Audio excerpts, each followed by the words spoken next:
Hello दोस्तों, मैं हूं संदीप पांडे। स्वागत है आप सभी का हमारे YouTube channel GK study guide में। तो जिन लोगों ने अभी तक पहला पार्ट नहीं देखा है वो ऊपर आई बटन पर क्लिक कर देख सकते हैं। उसमें अर्थशास्त्र और विज्ञान के 10-10 प्रश्न कराया गया है, साथ ही इतिहास का 5 प्रश्न, तो टोटल 25 प्रश्न उस वीडियो में कराया गया है। और ये दूसरा पार्ट है। इसमें इतिहास का 5 प्रश्न, भूगोल का 10 प्रश्न और भारतीय राजनीतिक व्यवस्था एवं संविधान का 10 प्रश्न लेकर आया हूं। तो चलिए चलते हैं सीधे प्रश्नों की तरफ। तो पहला प्रश्न है हमारा, राजा बीरबल की उपाधि किसे दी गई थी? तो राजा बीरबल की उपाधि किसे दी गई थी? तो इसका राइट आंसर हो जाएगा महेश दास को। चलिए अगला सवाल है हमारा, किस सिख गुरु की मृत्यु के लिए औरंगजेब जिम्मेदार है? तो इसका राइट आंसर हो जाएगा दोस्तों गुरु तेग बहादुर। गुरु तेग बहादुर कौन थे? तो सिखों के 8वें गुरु हरिकृष्ण के पुत्र थे। इस्लाम धर्म न ग्रहण करने के कारण औरंगजेब ने दिसंबर 1675 ईस्वी में इसकी हत्या करवा दी थी। चलिए अगले सवाल पर चलते हैं। अगला सवाल है, जामा मस्जिद का निर्माण किसने कराया था? तो जामा मस्जिद का निर्माण शाहजहां ने कराया था। इसका राइट आंसर हो जाएगा डी। चलिए नेक्स्ट क्वेश्चन पर चलते हैं हम। नेक्स्ट क्वेश्चन है हमारा, सम्राट अकबर के दरबार में टोडरमल क्या थे? तो सम्राट अकबर के दरबार में टोडरमल क्या थे? तो इसका राइट आंसर हो जाएगा वित्त मंत्री। राइट ऑप्शन हो जाएगा इसका डी। चलिए अगला सवाल पर चलते हैं।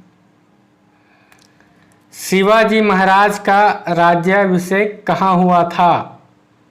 तो शिवाजी महाराज का राज्याभिषेक रायगढ़ में हुआ था। इसका राइट आंसर हो जाएगा दोस्तों ए। चलिए अगले सवाल पर चलते हैं। दोस्तों इतिहास बस यहीं तक। अब यहाँ से शुरू होता है दोस्तों भूगोल का प्रश्न। तो इंडियन स्टैंडर्ड टाइम और ग्रीनविच मीन टाइम में कितना अंतर है? जेपीएससी 2011 में पूछा गया था इस सवाल को। दोस्तों सभी सवाल मोस्ट इम्पॉर्टेंट है। तो इसका राइट आंसर हो जाएगा सी, 5 घंटे 30 मिनट। इंडियन स्टैंडर्ड टाइम और ग्रीनविच टाइम में अंतर 5 घंटे 30 मिनट है। चलिए अगले क्वेश्चन पर चलते हैं हम।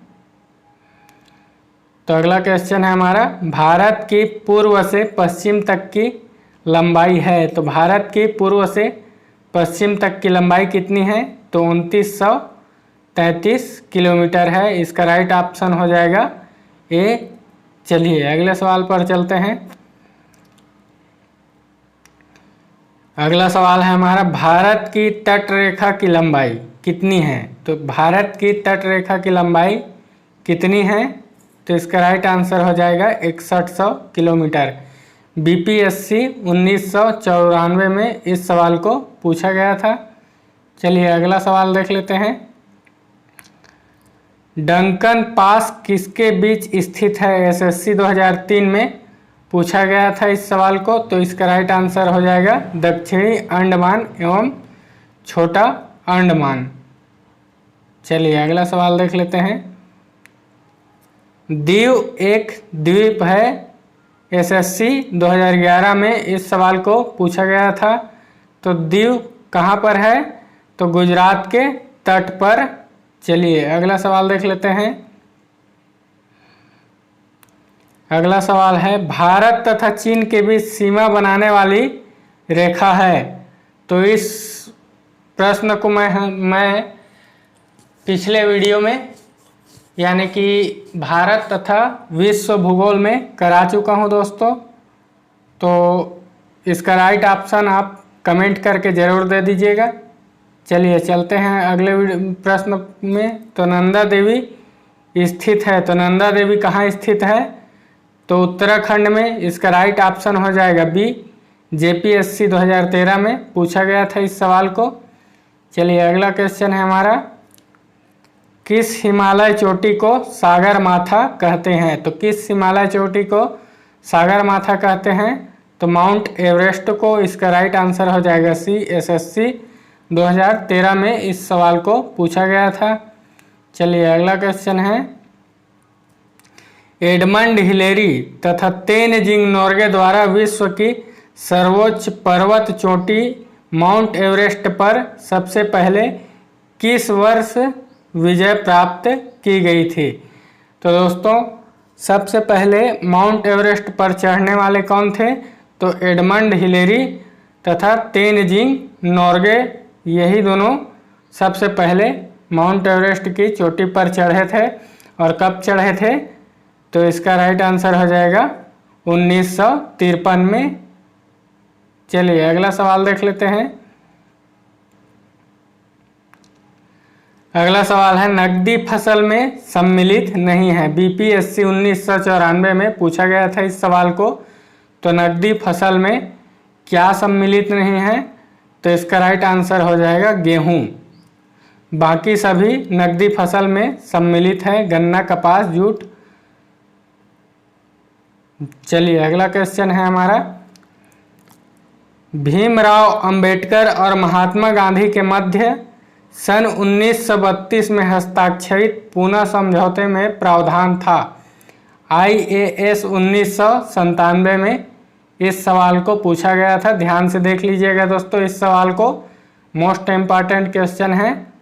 BR अम्बेडकर और महात्मा गांधी के मध्य सन 1932 में हस्ताक्षरित पूना समझौते में प्रावधान था।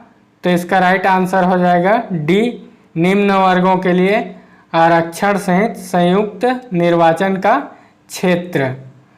चलिए अगला सवाल देख लेते हैं।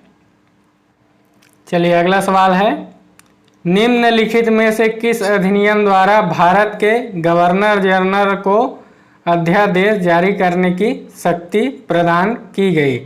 UPPCS 1997 में इस सवाल को पूछा गया था। तो इसका राइट आंसर हो जाएगा भारतीय परिषद अधिनियम 1861। चलिए अगले सवाल पर चलते हैं। अगला सवाल है, भारत के संविधान सभा गठित करने का आधार क्या था? SSC 2004 में इस सवाल को पूछा गया था। भारत के संविधान सभा गठित करने का आधार क्या था? तो इसका राइट आंसर हो जाएगा दोस्तों बी, कैबिनेट मिशन प्लान 1946। चलिए अगले क्वेश्चन पर बढ़ते हैं हम। तो हमारा अगला क्वेश्चन है, भारत के संविधान सभा के अनुसार गठित की गई। तो भारत के संविधान सभा के अनुसार क्या गठित की गई? तो कैबिनेट मिशन योजना। SSC 2001 में पूछा गया था इस सवाल को। चलिए अगले सवाल है। अगला सवाल है हमारा, भारतीय संविधान सभा के प्रारूप मसौदा समिति के अध्यक्ष थे। देख लीजिए दोस्तों ये प्रश्न कितना इम्पॉर्टेंट है। UPPCS 1995, SSC 1999 और 2011, TGT 2009 में पूछा गया था। ये वेरी इम्पॉर्टेंट क्वेश्चन है दोस्तों। भारतीय संविधान सभा के प्रारूप मसौदा समिति के अध्यक्ष थे। तो इसका राइट आंसर क्या हो जाएगा? डॉक्टर भीमराव अंबेडकर। चलिए अगले सवाल पर चलते हैं। अगला सवाल है, संविधान के प्रारूप मसौदा समिति के समक्ष प्रस्तावना का प्रस्ताव किसने रखा? तो RRBTC CC 2006, SSC 2011, CISF 2011 में इस सवाल को पूछा गया था दोस्तों। तो इसका राइट आंसर हो जाएगा डी, पंडित जवाहरलाल नेहरू। चलिए अगले क्वेश्चन पर चलते हैं। अगला क्वेश्चन है, भारतीय नागरिकों के मौलिक अधिकारों का वर्णन है। BPSC 1994 में पूछा गया था इस सवाल को। तो भारतीय नागरिकों के मौलिक अधिकारों का वर्णन है तो संविधान के अनुच्छेद 12 से 35 तक। चलिए अगले सवाल पर चलते हैं।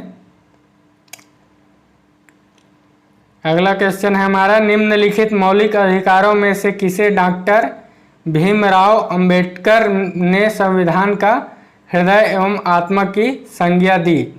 एसएससी 2001, 2011, आरआरबीटीसी 2005 में पूछा गया था इस सवाल को।